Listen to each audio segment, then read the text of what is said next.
अगर मुझे ये बात पहले पता होती, अगर किसी ने मुझे पहले ये समझाया होता तो एटलीस्ट मुझे ड्रॉप लेने का शायद ज़रूरत नहीं पड़ता। बट जैसा होता है कि 11th बर्बाद चलेगी तो 12th में तो नीट क्रैक नहीं कर सकते, ऐसा नहीं होता है। कुछ फैक्टर्स थे एंड कुछ फैक्टर्स जो मैं समझता नहीं था, इसी वजह से। और उनमें से एक सबसे बड़ा फैक्टर था ये कोचिंग वाला फ्रॉड, जो मुझे बाद में पता चला अपने ड्रॉप ईयर में। तो anyways, let's begin the video.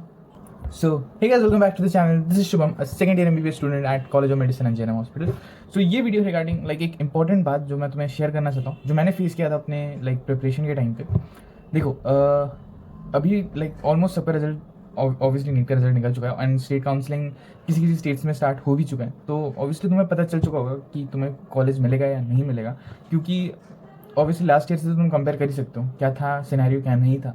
अब नेक्स्ट बात है यहाँ पे कि जो भी अब ड्रॉप लेने में इंटरेस्टेड या ड्रॉप लेना चाहते हो, पहली चीज़ है कि अगर तुम कोई कोचिंग इंस्टीट्यूट ज्वाइन कर रहे हो तो वहाँ पे एक सबसे बड़ा फ्रॉड होता है, तुम्हें उस फ्रॉड को चेक करना पड़ेगा। ठीक है, क्या होता है कि देखो, जब तुम किसी भी कोचिंग इंस्टीट्यूट में जाओगे एडमिशन के लिए, तो वो पहले तुम्हारे नीट का मार्क्स देखते हैं। ठीक है, उस हिसाब से वो लोग क्या करते हैं, वो तुम्हें बैचेस अलॉट करते हैं। ठीक है, अब ये मैंडेटरी नहीं कि अगर तुम्हारे नीट का मार्क्स 300 हो तो तुम्हें लो क्वालिटी बैचेस में ही देंगे। अगर तुम्हारे नीट का मार्क्स 510 या 5.8 है, वो तुम्हें अच्छे बैचेस में अलॉट करेंगे।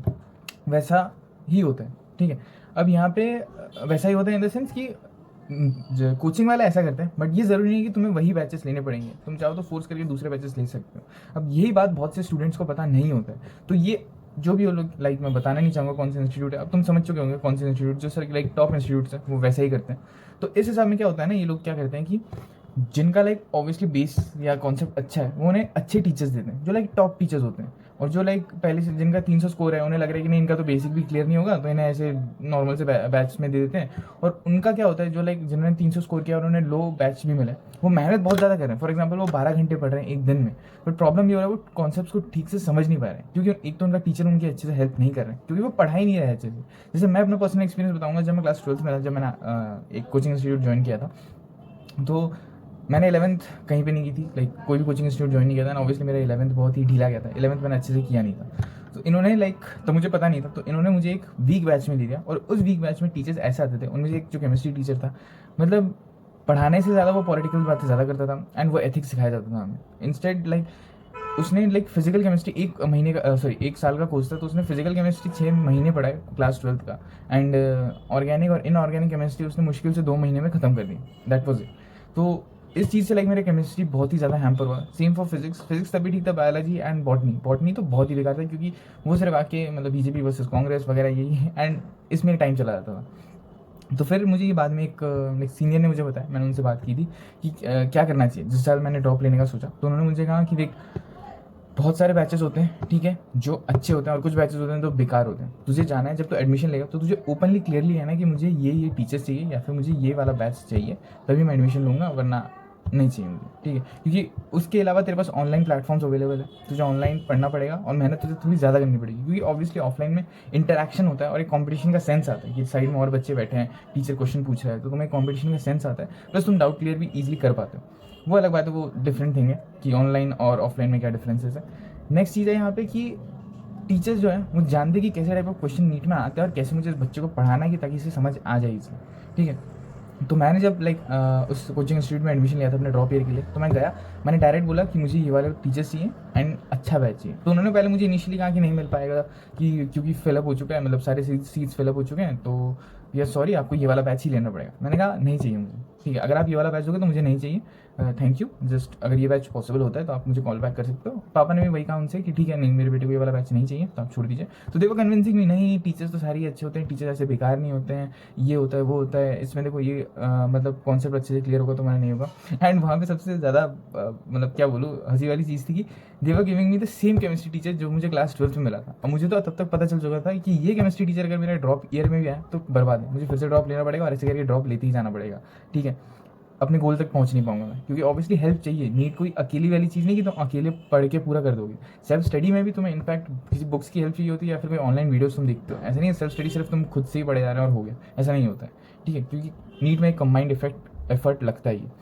तो मैंने कहा नहीं चाहिए मुझे, मैं वापस आ रहा हूँ। तो मैं वापस गया, ठीक अराउंड 6 बजे शाम के 6 बजे उनका कॉल आता है कि सर हम लोग ने मैनेज किया थोड़ा बहुत, तो हाँ इस बैच पे सीट हो गया जो आप बैच मांग रहे थे, बट किसी को बताइए मत क्योंकि ये सीट ऑलरेडी फुल हो चुका है, मतलब ये बैच ऑलरेडी फुल हो चुका है, तो आपको जस्ट हम लास्ट ये कर रहे हैं, मतलब एडमिशन दे रहे हैं। तो मैंने कहा ठीक है सब पता है। फिर जब मेरा एडमिशन हुआ, मैंने 2-3 दिन क्लास की, उसके बाद एक नया स्टूडेंट फिर से ज्वाइन करता है एंड नेक्स्ट डे एक और नया स्टूडेंट ज्वाइन करता है फिर से।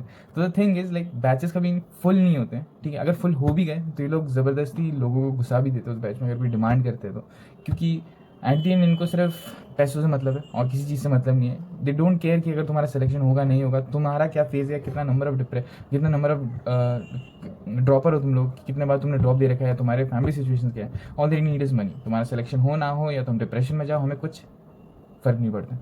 तो ये एक सबसे बड़ा फ्रॉड है कोचिंग का, ठीक है। तो तुम्हें सिस्टम को समझना पड़ेगा, तुम्हें जाना पड़ेगा वहाँ पे जाकर बात करनी पड़ेगी। और अगर तुम नए कोचिंग इंस्टीट्यूट में ज्वाइन करने जा रहे हो तो हो सके तो किसी भी स्टूडेंट के वहाँ के आसपास के स्टूडेंट से पूछ लो कि अच्छा यहाँ पे कौन कौन बेस्ट टीचर है, ऐसे करके पूछ लेना है। फिर कौन सा बैच सबसे अच्छा है जहाँ से मतलब स्कोर ज़्यादा अच्छे होते हैं, जो तुम्हें बताएगा, तब तुम जाके वो डिमांड रखो, ठीक है।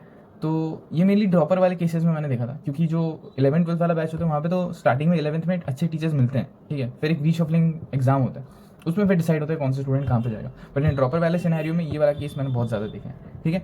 तो यही मुझे तुम्हें बताना कोचिंग फ्रॉड के रिगार्डिंग। एक और चीज़ है कि वहाँ पे तुम्हें लाइक जो फिजिक्स एंड केमिस्ट्री है वो ऑब्वियसली कोचिंग मॉड्यूल्स को फॉलो करो, बट बायोलॉजी के लिए मैं ये कहूँगा बिल्कुल भी कोचिंग मॉड्यूल्स फॉलो मत करो। तुम उनके क्वेश्चन सॉल्व कर सकते हो obviously, but NCERT is everything biology में, ठीक है। NCERT से ही सब आएगा। वो इनिशियली लाइक अपने मैथ के क्वेश्चन देंगे तुम्हें, अपने मटेरियल के, या AITS हो गया या फिर एलन का एग्जाम हो गया या फिर किसी भी चीज़ का एग्जाम हो गया, तुम सॉल्व करोगे तुम्हें बायोलॉजी में अराउंड लाइक 90 में से तुम शायद 60 क्वेश्चन अटेम्प्ट कर पा रहे हो, क्योंकि बाकी जो 30 क्वेश्चन है उनके मटेरियल से या फिर आउट ऑफ द टॉपिक है, out of the topic in the sense extra information है।